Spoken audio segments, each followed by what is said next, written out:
Part 1: Explosive Hook and Setup. I'll never forget the sound of the gravel crunching under the tires as my dream car disappeared down the driveway, with my sister behind the wheel. And the worst part, my own parents handed her the keys. That car wasn't just metal and paint to me. It was years of sweat, sacrifice, and saving every spare dollar I could scrape together. I skipped nights out with friends, worked overtime shifts, and poured my entire heart into finally buying it. It was mine, my pride, my proof that hard work pays off. But to my parents, it was nothing more than an asset they could shuffle around when they decided my sister deserved it more than me. My name's Ryan. I'm the oldest kid in my family, and for as long as I can remember, I've been the one expected to set an example, study hard, work hard, study hard, don't complain. Meanwhile, my younger sister Claire was the golden child, the one who had deserved the best according to my parents. Growing up, it was always the same story. If Claire wanted a new phone, they'd bend over backwards to buy it. If I needed something, I was told to work for it. At first, I convinced myself that was fine. It made me stronger, right? More independent. But deep down, it planted a seed, one that grew every time I saw Claire get handed things I could only dream of. That seed turned into fire the day my parents sold my dream car without even telling me, so they could give Claire a safer and more practical vehicle for college. Let me rewind a little. I'd been obsessed with cars since I was a kid. Posters on the wall, hours spent watching videos, and weekends fixing up old engines in the garage. When I finally landed my first real job, I made a promise to myself. I was going to own my dream car. Not just any car, that car, that car. Sleek, powerful, the kind that makes people turn their heads when you drive past. It took me 3 years. 3 years of grinding while my friends traveled, partied, and spent their cash like water. I saved every paycheck, every bonus, every side gig. When I finally bought it, it wasn't just a car.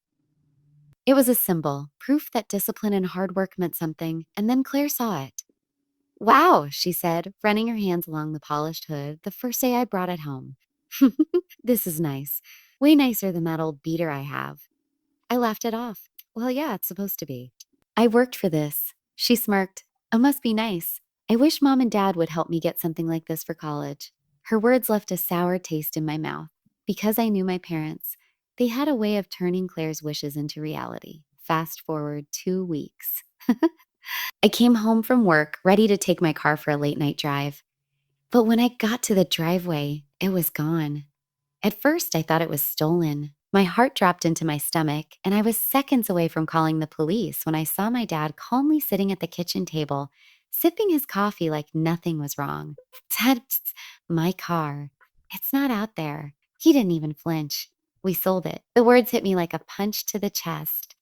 "What do you mean you sold it? That's my car. I bought it with my own money." My mom came in, her voice overly sweet, like she was explaining something to a child. "Honey, you have to understand. Claire needs a reliable car for college. Something safe, something practical. Your car wasn't right for her." I couldn't believe what I was hearing. So you just, what? Sold it out from under me?" Dad leaned back, shrugging. "She'll get another one. You're responsible. You'll figure it out." And then I heard it, the sound of the engine. My engine, my engine. Claire pulled into the driveway, grinning ear to ear behind the wheel of a new sedan. She didn't even look guilty. She just said, "Thanks for the car, big brother." I didn't sleep that night. I couldn't. My parents had crossed a line, but Claire, she had no shame, no shame. In her mind, she hadn't stolen anything. She'd been gifted something she had deserved. As I lay there in the dark, one thought burned in my mind. They thought they could take everything I worked for and just hand it to her. They thought I'd just roll over, like always. But this time, they were wrong. Because if Claire thought driving away in my dream car was the end of the story, she was about to learn it was only the beginning. And when I made her repay every cent, she'd regret ever touching what was mine. After that night, things in my house didn't feel the same. Every time I heard the rumble of her new car pulling into the driveway, my stomach twisted. It wasn't just jealousy, it was something deeper. A gnawing reminder that my own parents valued my sister's comfort more than my sacrifice. But it wasn't only about the car anymore. It was the little things, the whispers I couldn't ignore, and the way they all started acting around me, like there was some secret I wasn't supposed to uncover. The first red flag came only a few days later. I was in the kitchen, grabbing a glass of water when I overheard my mom on the phone. She spoke in a hushed tone, her back turned like she didn't want me to hear. Yes, it's all settled. Claire has what she needs now. Ryan will be fine. He always finds a way. My jaw tightened. Ryan will be fine. Was I just some afterthought to them? To them? I stepped closer, pretending to rummage through the fridge. But as soon as she noticed me, she lowered her voice even more, muttered a quick goodbye, and hung up. Who was that? I asked. She smiled too quickly, too fake. Just a friend checking in. A friend, right? Right. Except I'd seen the look on her face. That wasn't just some casual call, it was something about me, something they didn't want me to know. The second red flag came from Claire herself. One morning, I walked past her room and heard her laughing on the phone. Normally, that wasn't unusual. Claire was always surrounded by friends. But what caught my ear was a phrase that made me freeze mid-step. Don't worry, my brother doesn't know a thing. They said it's all handled. My heart pounded. What didn't I know? What was being handled? 'Tis so. I lingered by the door, trying to make sense of it, but the moment she noticed my shadow under the crack, she yanked the door open. Eavesdropping much, she snapped. You forced a calm tone. Who were you talking to? She rolled her eyes. And none of your business. Why do you care anyway? Then she smirked, a smirk that looked far too much like victory. Oh, wait, you're still bitter about the car, aren't you? Get over it, Ryan. You'll survive. She brushed past me, the scent of her perfume trailing behind like poison. By then, my brain was racing. Were they hiding financial trouble? Was the car just the beginning? I started paying closer attention. That's when I noticed how suddenly Claire seemed to have money. Not just for the car. She had new clothes, the latest gadgets, and even started flashing a designer handbag that I knew for a fact cost more than my monthly rent. I couldn't help but confront her. Where are you getting all this stuff? I asked one evening. She shrugged, not even trying to hide her smugness. Mom and Dad just want me to be comfortable. They said I deserve it after all the stress of school. As of school, maybe if you weren't so uptight, they'd treat you better too. Her words cut deeper than she realized. Deserve it? What did she ever do to deserve handouts while I was breaking my back working for every cent? But the real gut punch came the following week. I came home late from work, exhausted, only to find Dad sitting in my room. My room, he was rifling through my desk drawer. What are you doing? I demanded. He jumped, clearly caught off guard, then forced a stern expression. Just making sure you're being responsible with your finances. I felt heat rise in my chest. I'll be snooping through my things? He didn't even flinch. Orion, you've always had a tendency to obsess over money. We just want to be sure you're not wasting it.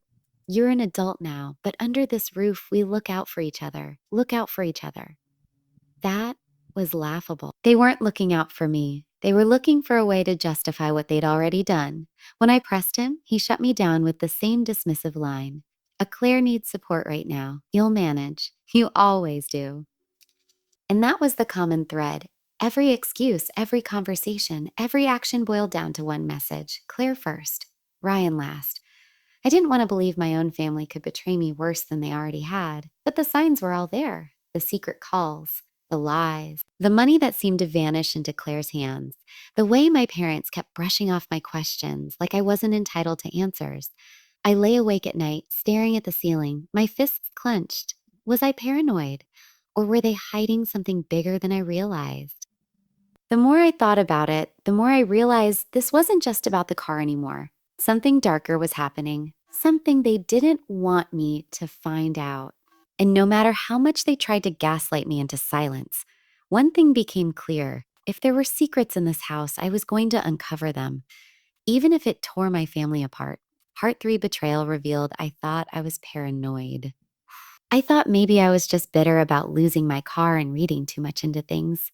But then the truth hit me like a freight train. And it wasn't just betrayal. It was proof that my own family had been scheming against me from the start. It started with a bank notification. I'd been saving again, trying to rebuild my finances after the car theft. Every extra dollar went into a dedicated account, my little vault for the future. But one afternoon, I checked my balance and froze. A $5,000 withdrawal gone. My hands shook as I scrolled through the statement. It's this shade. The transaction wasn't mine. It wasn't even from my card. It was a transfer authorized under my name, except I hadn't authorized it. I stormed into the kitchen, slamming my phone on the counter. Who took money from my account? My mom and dad exchanged a look, a guilty look. Dad cleared his throat. Dad cleared his throat. Sickenton. That's Orion, calm down. It's for Claire's tuition. She needed help covering some extra expenses. For a second, I couldn't breathe. My chest tightened, my vision blurred, and I thought I'd pass out. My what? I whispered. Any savings?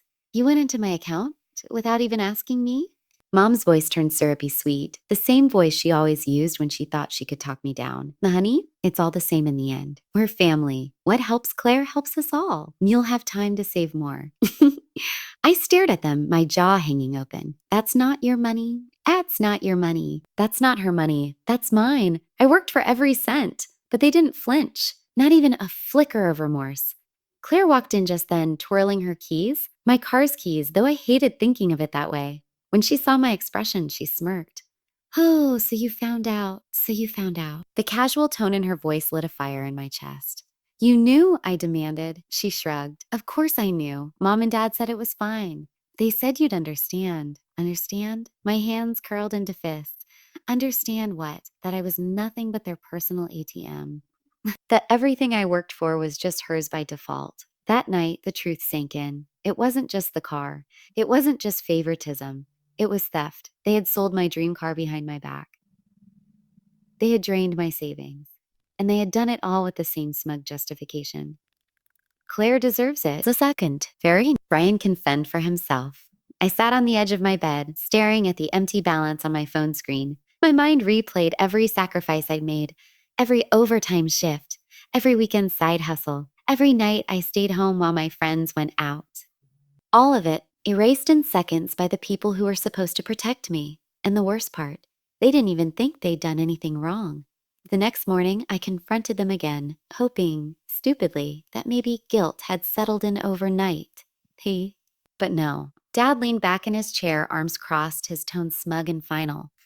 And stop overreacting. You'll rebuild. You always do. Claire is the priority right now, and as her brother, you should be proud to support her. Proud? I snapped. You expect me to be proud while you rob me blind? While you hand everything I've earned to her like she's royalty and I'm just your servant? Claire laughed. Actually laughed. The servant.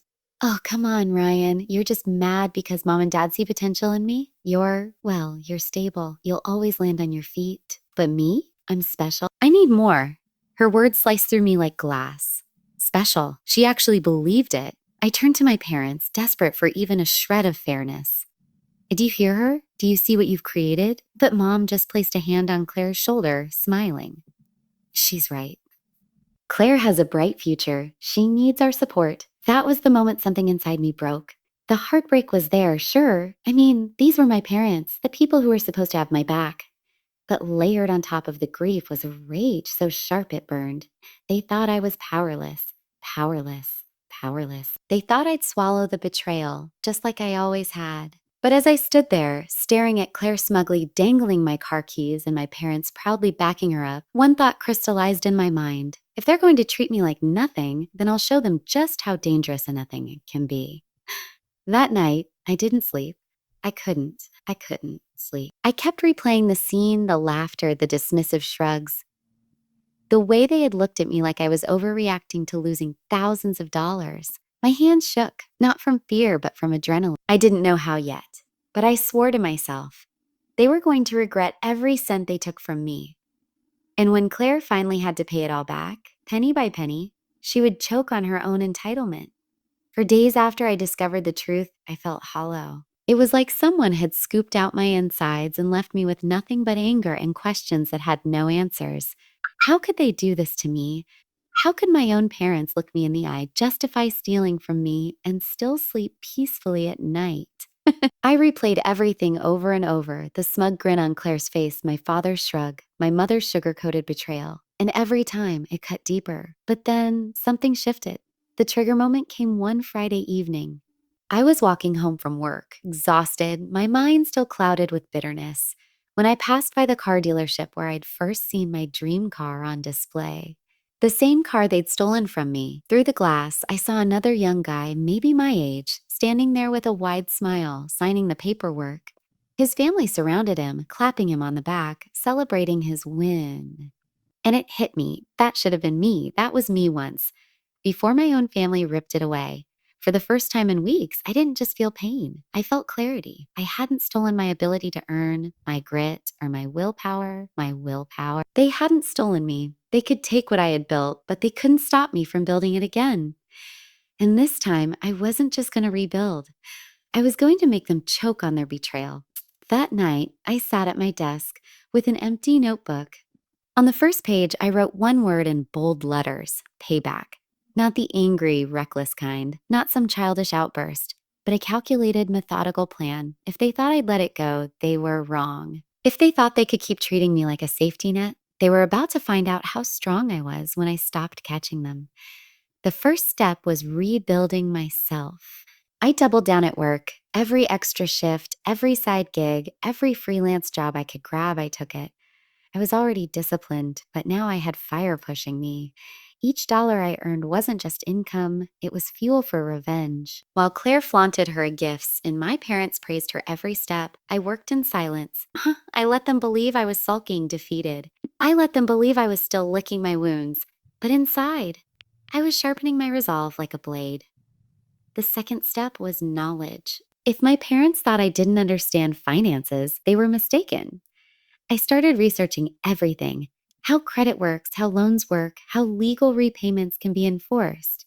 If they were reckless enough to funnel my money into Claire's accounts, then eventually there'd be a paper trail I could use against them. I kept my discoveries quiet, but each fact I learned was like armor sliding into place. But the real turning point wasn't about money. It was about me. For so long, I had been the irresponsible one, the dependable one, the one who'd be fine no matter what. And you know what? They were right about one thing: I would be fine, but they mistook my resilience for weakness. They thought because I endured, I didn't notice. They thought because I survived, I couldn't fight back. They forgot something important. Resilience isn't the opposite of strength. Resilience is strength. And now I was going to use it against them. One evening, I caught Claire bragging on the phone again. Yeah, my brother's still mad. She laughed. Oh, but honestly, it doesn't matter. Mom and Dad always side with me. He's basically powerless. That word powerless was the last spark I needed. I stepped into her doorway. She jumped, startled, but I didn't raise my voice. I didn't argue. I just smiled. You think I'm powerless? I said softly. I keep thinking that, and then I walked away. The look on her face told me everything. For the first time, she looked nervous. That night, lying in bed, I felt something new coursing through me. Not just anger, not just grief. It was determination.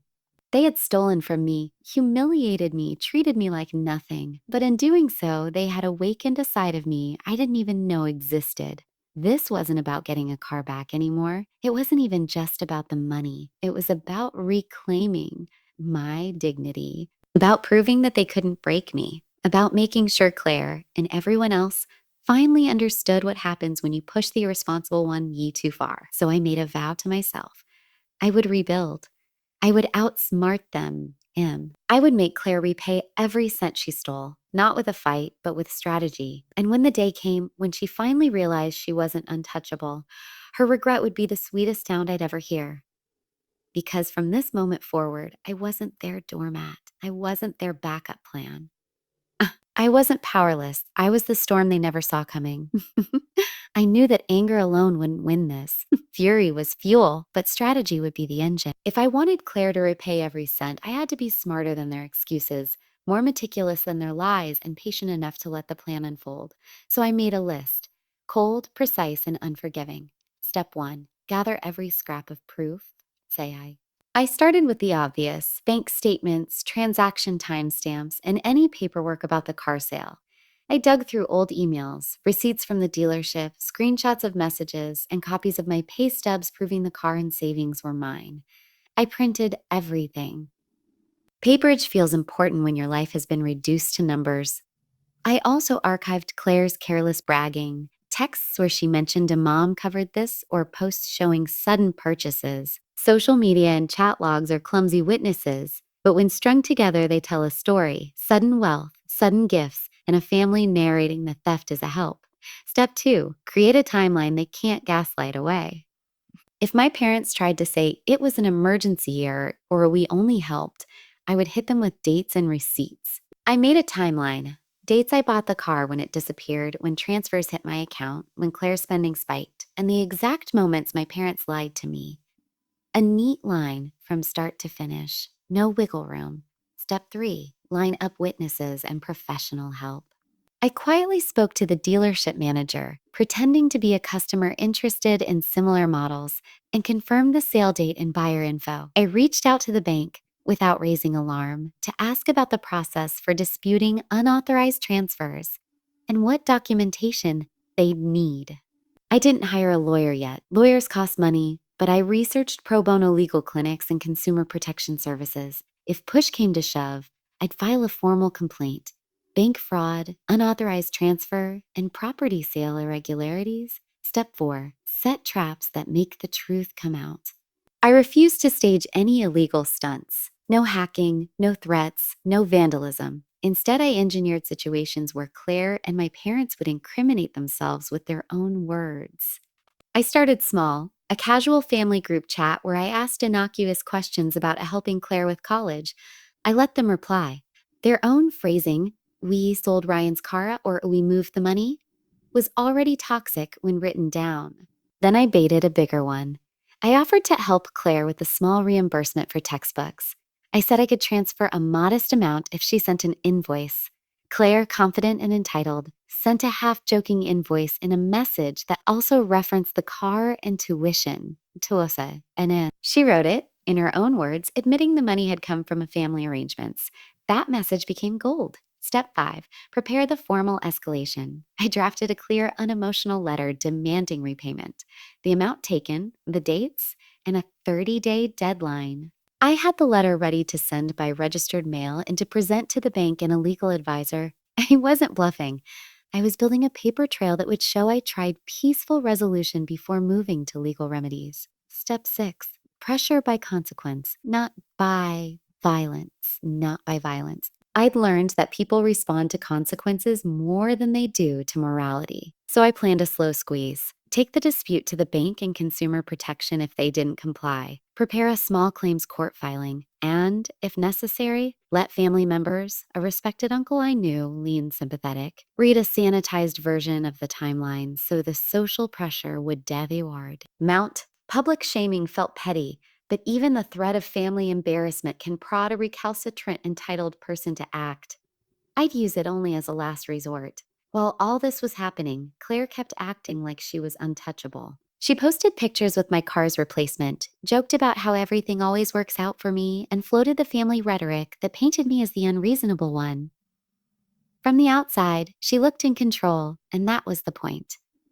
Let her feel safe. Let her laugh. Let her show off. Inside, I tightened the screws. I avoided dramatic confrontations. I didn't blow up at the dinner table. I smiled. I took notes. I archived everything. I let the timeline grow longer and the evidence pile higher.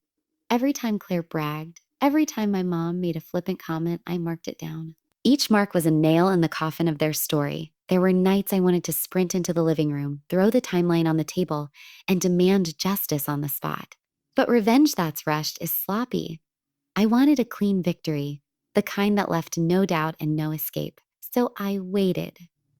Collected, documented, strengthened my case, my finances, and my resolve. The trap was almost set. All that remained was the pull of the string. And when I finally pulled it, they'd realize how costly a family favors really were. The morning of the hearing felt like the calm before a storm. Sunlight cut through the courthouse windows in long surgical beams, and the marble floor echoed every footstep like a drum roll. I'd rehearsed the facts until they were burned into my bones. Dates, amounts, messages, witnesses. The notebook I'd kept for months sat on the table in front of me, a map of their lies. Claire walked in like she owned the place. New shoes, a careless smirk. Mom and Dad trailed behind, faces drawn thin. Even they didn't look as confident now. The gallery was packed with a scattering of familiar faces. Neighbors, a sympathetic uncle I quietly tipped off, and the dealership manager who'd agreed to testify if needed. It felt oddly cinematic, like the final act of a play I'd written and directed. When the judge called the case, my throat went dry and then steady. I opened my folder and began. I spoke slow and unemotional because rage would have made me sloppy. I let the evidence do the shouting.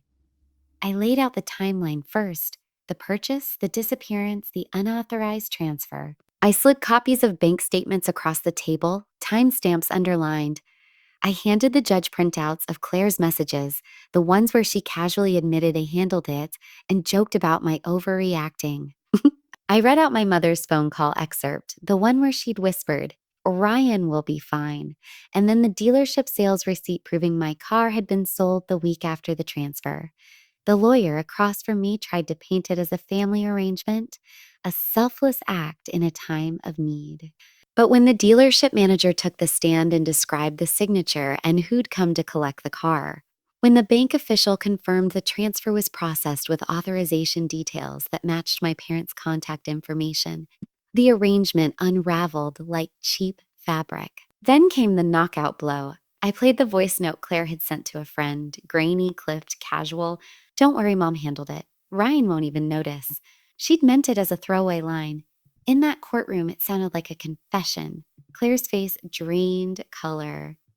My parents' chatter withered. The judge looked through us like a librarian tired of excuses. "You're asking this court to believe that Mr. he said, pronouncing my last name with the calm of someone about to close a book, is required to subsidize his daughter's education and lifestyle without consent or compensation?" He tapped the evidence. "There's a difference between family aid and theft. This case will be resolved by the law." When the gavel came down, it landed like a drum beat. The ruling was straightforward and clinical: restitution for the full amount withdrawn, documented costs associated with the car, plus interest and court fees. And judge ordered a payment plan and, crucially, assigned primary responsibility to Claire for the repayment. The logic was simple. She was the beneficiary of the car and subsequent purchases, and she had the primary obligation to make things right with the person she'd benefited from. Silence roared in my ears. Claire's eyes met mine, wide and uncomprehending. For the first time, the smirk failed her. Outside the courtroom, the fallout was immediate. My uncle, steady, the kind of man who never spoke unless it counted, cornered Claire gently but firmly and suggested options. "Take an accounting job," he said. "Do contract work, get a plan and stick to it." He handed her the name of a temp agency. Humiliation came wrapped in practicality. Over the next weeks, the movie montage kicked in. Claire forced into a job she'd never dreamed of, stuffing envelopes and answering phones at a call center. She traded selfies for spreadsheets. The designer bag? Sold. The flashy posts? Quieted to occasional, awkward updates about budgeting. Every bank transfer she'd once bragged about returned to the ledger as repayments. Small at first, then larger as she took on extra shifts, as she stopped asking Mom and Dad to foot the bill, as she sat across from me offering receipts and apologies that tasted like coins. At family gatherings, the dynamic shifted. Dad, once dismissive, tried to explain away his choices. Mom apologized in fits and starts, her words heavy with the weight of public scrutiny. They had forgiven themselves privately for what they did. The court forced a public accounting. People who'd once congratulated Claire on her look now asked awkward, practical questions about repayment schedules. Social currency is fickle. Entitlement is brittle when bills come due. The final, almost cinematic gesture came months later. It was raining, a cliché, but the rain felt right. When Claire came to my small apartment with an envelope, she handed me a stack of receipts and a crumpled bank transfer confirmation, the final payment. Her eyes were red, not with fury now, but with an understanding that had cost her time and dignity. "Nikasa, I'm sorry," she said, voice small. "I didn't think, but I see now." She hesitated, then let out a breath. "I'll never take what's yours again." I looked at the receipts, then at her. The anger that had fueled me months ago had mellowed into something colder and steadier. Satisfaction, yes, but also a weary clarity. "A paying back doesn't fix everything," I told her. But it's a start." She nodded, and for a moment, the house we'd once shared felt like a picture that had been restored. The edges cleaner, the colors truer. Yet under the surface, cracks remained. Trust wasn't repaired with a signed check. That night, I sat on my balcony and watched the city lights blink like tiny verdicts. Revenge had a sound, the quiet drip of payments landing in my account, the shuffle of receipts, the small, humiliating confessions. It was delicious and necessary and, in its own way, hollow. They'd regretted what they did in the only way that mattered to me, with consequences. Claire had repaid every cent. The ledger was balanced.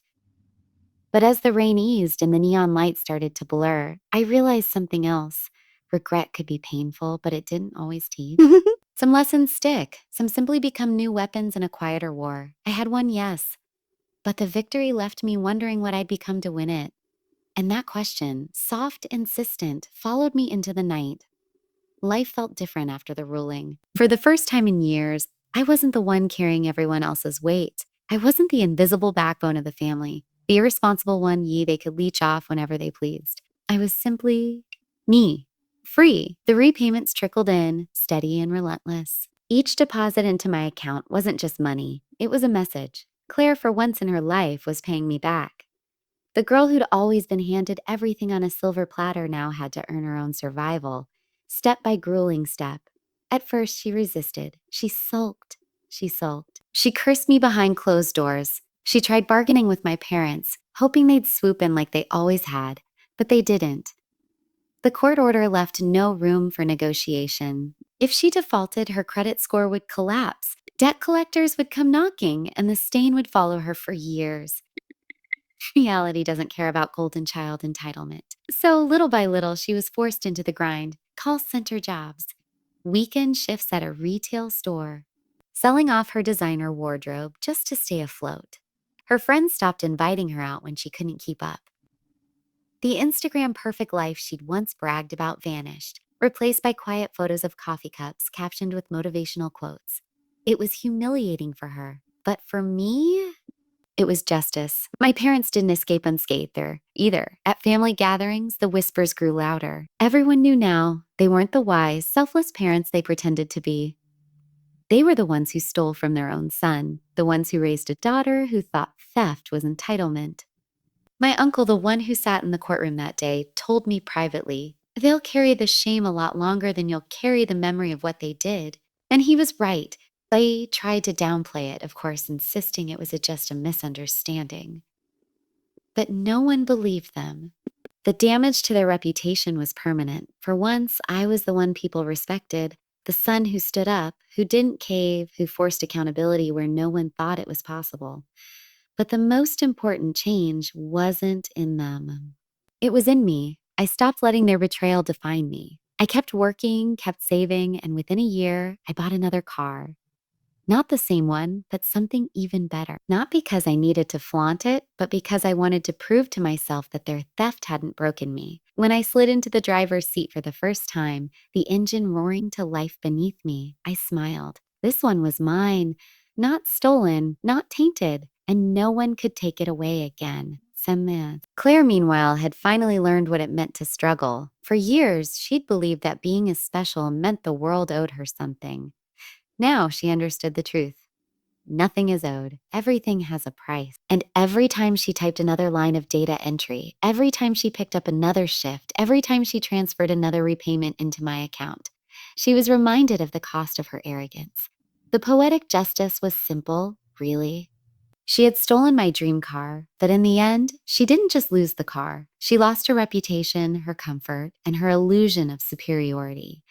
And the money she thought she could take without consequence, she ended up working harder than she ever had in her life just to give it back to me, cent by cent.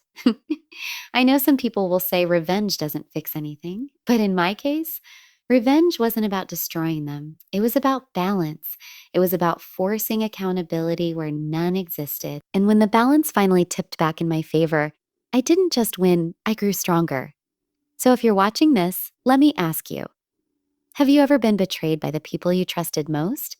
Have you ever felt invisible, used, or dismissed until you finally snapped? If you have, tell me your story in the comments. I want to hear it, because you're not alone. And sometimes the sweetest justice isn't revenge with fire and fury. It's the quiet sound of your enemies paying you back, one painful cent at a time. Make sure to hit that subscribe button if you want more stories like this. Because trust me, the world is full of betrayals and even fuller of poetic justice. Poetic justice line, final goosebump moment. They stole my car, but in the end, I made them drive straight into the debt they created while I rode away stronger, freer, and untouchable.